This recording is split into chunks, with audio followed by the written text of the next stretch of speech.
Bigger classes, fewer resources, millions of dollars in cuts. We're all familiar with the financial crisis that faces the school and the state of California. We've seen the protests and we've heard the arguments. But how bad is it really? How deep do these cuts go? The latest plea from the UC Chancellor shows us the grim reality. On May 6th, the president of the University of California, Mark Yudof, testified before the California State Budget Committee in Mountain View, explaining the state of education.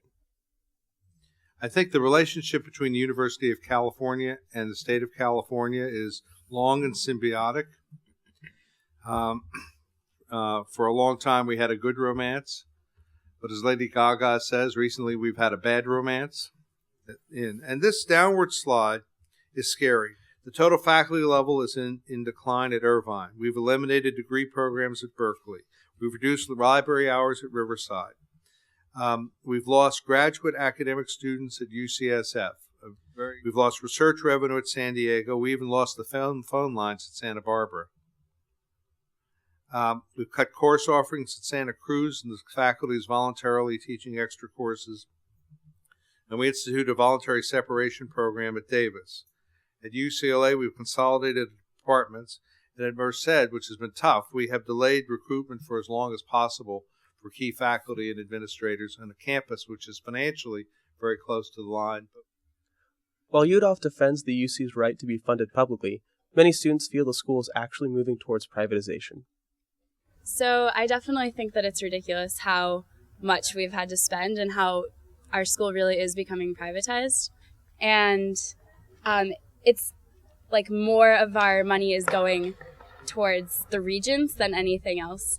And it's kind of, it bothers me how low a priority education is in this state. Definitely. I mean, I think it's, Santa Cruz was founded, by Clark Kerr to be this alternative UC campus to not end up like a machine like Berkeley. And that's exactly the direction that it's going in. There's a lot of demonization of regents or the legislature or the governor. But when you really look into this stuff, the folks in charge are not the UC regents, they're not the governor, not the legislature. It's voters. And voters are largely reluctant to raise their taxes to reduce the number of cuts to schools. And I don't see UDOP or the regents as the enemy. Sometimes I like to see the governor as the enemy, but he's not either. The state, the voters of the state, the people we elected, walked ourselves into this situation. And taxpayers here, like taxpayers in other states, have increasingly said, for the high-achieving students that are at the research universities, we are declining to pay for your education. We think you should pay for it. Around Santa Cruz, however, voters support raising taxes to help fund education, especially from the wealthy. There's a really small fraction of billionaires in California that if they just gave a fraction of their taxes to education, then the entire system would be paid for. And it's really $100,000 of multi-billionaires isn't that much, and it's just stupid how it's not going towards education.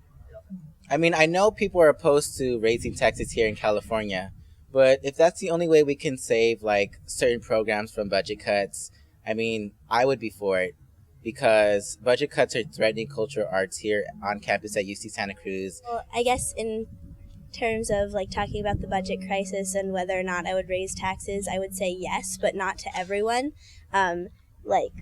The protest in Sacramento was the people from Santa Cruz were allying with the California Teachers Association, and we were basically saying that we should tax the 1% of the richest part of our population by 4% more, and that would completely solve the budget crisis. I just don't know. I don't know how we're gonna get out of this pickle if we go to that second round. And we can be cavalier about saying, oh well, for every $100 million we'll raise the tuition X amount of money, but the impact on students is going to be devastating. While balancing the budget seems like an impossible task, increasing taxes may help solve the problem. This has been Ryan Anderson for Banana Slug News.